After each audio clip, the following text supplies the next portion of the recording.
Hello and welcome back to the Wizard's Tower. So slight pause on the D&D Beginner's Guide videos. I'm still working on those. Quick update about those actually. They're very much in a different style and presentation and production than I'm used to doing. So they're taking a bit longer to create. I'm getting there. I've done most of the filming and I hope you're enjoying them. But yeah, I'd like to hear your feedback based on whether you prefer these kind of impromptu videos or whether you enjoyed the more produced videos. I feel like I'm a bit more wooden in them, but I guess that comes with having something specific to say as opposed to reacting to something. Also, I'm being shown up by my son, who is a much better actor than I am. But today we are going to look at, I've got a box of stuff that I ordered. I got some miniatures through from Tritex Games and I wanted to have a look at them with you. So the first things that I got, and I'll do close-ups of these afterwards, is some sea spawn. There we go. And I got 3 of them. Can't hold miniatures apparently. So again, these are the pre-painted WizKid Icons of the Realms miniatures. And if you're based in the UK, if you go on Tritex Games, they sell these individually, which is really handy because as a fan of Lovecraft, I love some sea spawn. So, and then also, if you're getting the sea spawn, you might as well get the Kraken Priest to go with them. There he is. Really cool. So,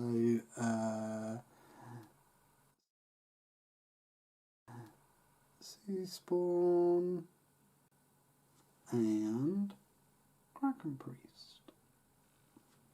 Right, the next lot of stuff I got. Actually, no, we'll do this first. So I also picked up one of my favourite villains, Acerak. This is a resin miniature that you have to build yourself, so it's very different to the Icons of the Realms. It's Gale Force 9, who put these out, and they come packaged up like this, and then you have to kind of old school build them. So there's the smoke effects, and if I can get this open, there we go. Oh, it's cutting through. There's the man himself.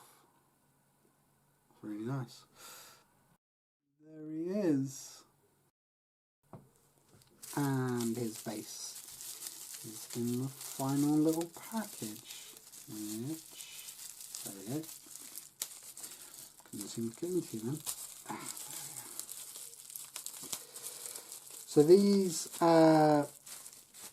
collector's series, okay, it's very simple base. These collector's series are resin miniatures, so that's what it'll look like at the end. But they are highly detailed, sculpted by Albert Yu. Yeah, because they're in resin, I don't know if you can see, very high detail miniature. And they are gorgeous. And I love Acerak as a villain, or as Sirak, however people like to say it these days. Okay, so the next lot I got, let's get that one out, not that one, and not that one. There's the other one, there we go.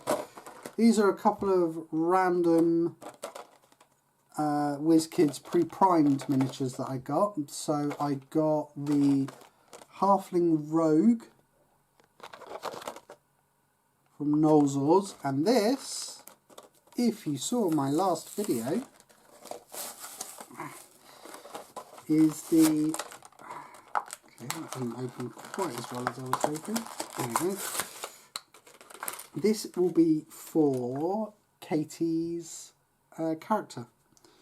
She created a Halfling Rogue on camera for us to use in Dragon of Ice by Peak. And so I thought I'd pick her up a miniature.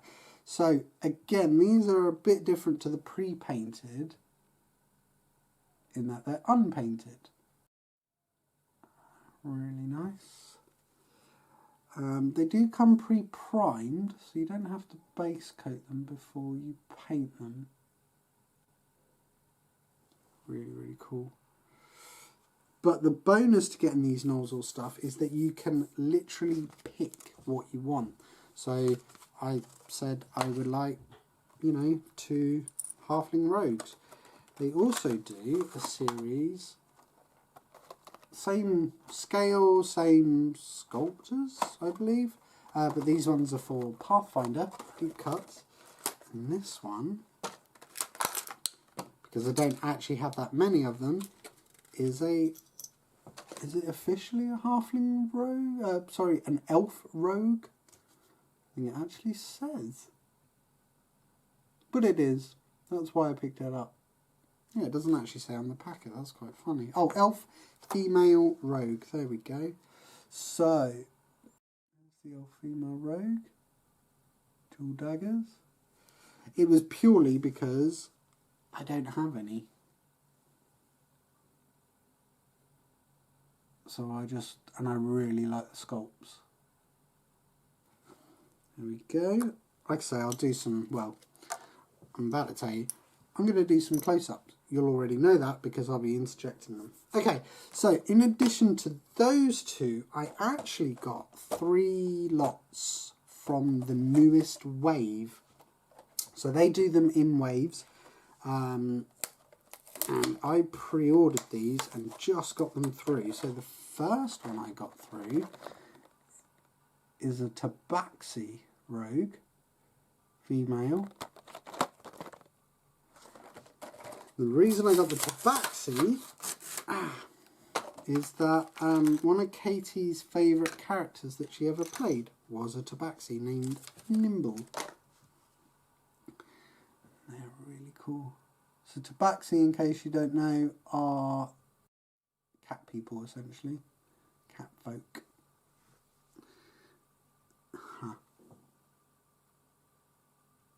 There we go. Look at that. And they all come with these plastic bases.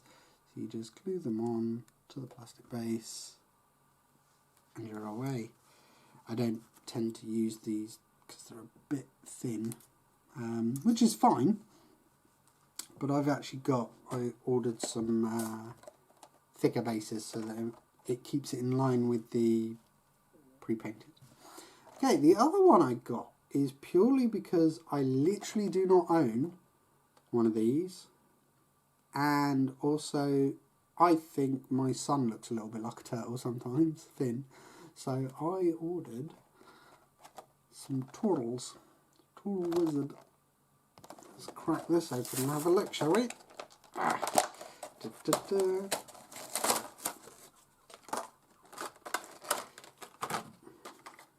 Oh, nice, these are solid. And I've got some really nice translucent effects on them. Look at that. Translucent fireball there. And I really like that one. There we go, sorry. Lost focusing. Again, look at the staff is bent, but that's fine. The hot water trick, which you'll find on my videos, will fix that. How cool is that? So I now have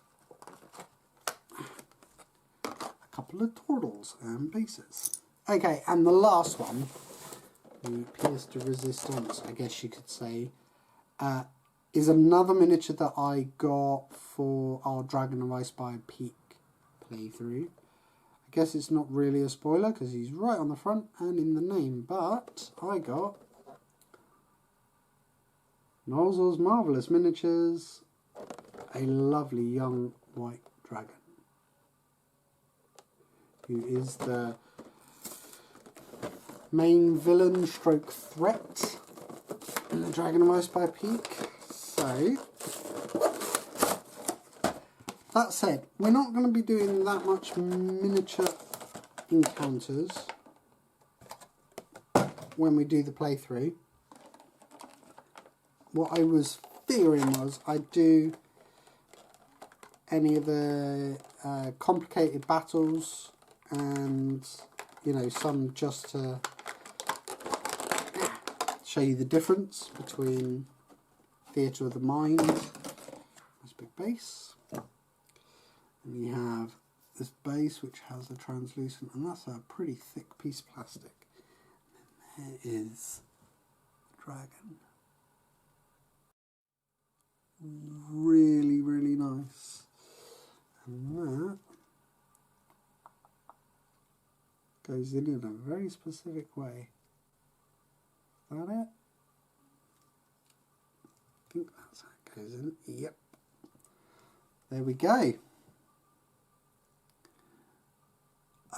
What's his name? Cryovane. There we go. We have our very own Cryovane miniature. That's really nice, actually. Doesn't look like it's going to need too much in the way of hot water. Although, I'm not sure if they're meant to be bent or stuck out. It's kind of bent inward. But I can pop some hot water on it and see what it does to it. It's not as, I mean, it's got some join lines, but it's not too bad. You can see kind of under the wing there, on the shoulder, there's a honking great mould line on his fin. But again, I can just trim that down. And there we go, Cryovane.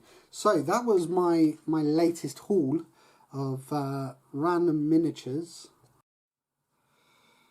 Halfling Rogues, Acerak,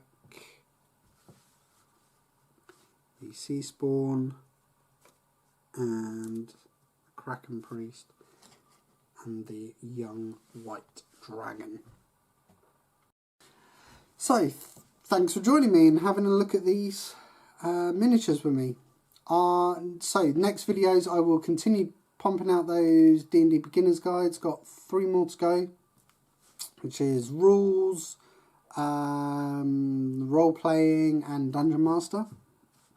And then once they are done, we are going to take Katie's Halfling Rogue on an adventure. We'll film it. I'm not entirely sure how it's going to come out. I mean, it could be something that we only do for 4 episodes based on how awkward or if it doesn't look very good. Basically, I have a camera and I have my phone. So we're going to see what we can set up as far as camera angles go for the 2 of us to play. But it should be interesting. We'll definitely get some footage and give you guys a little bit of insight into how we play D&D.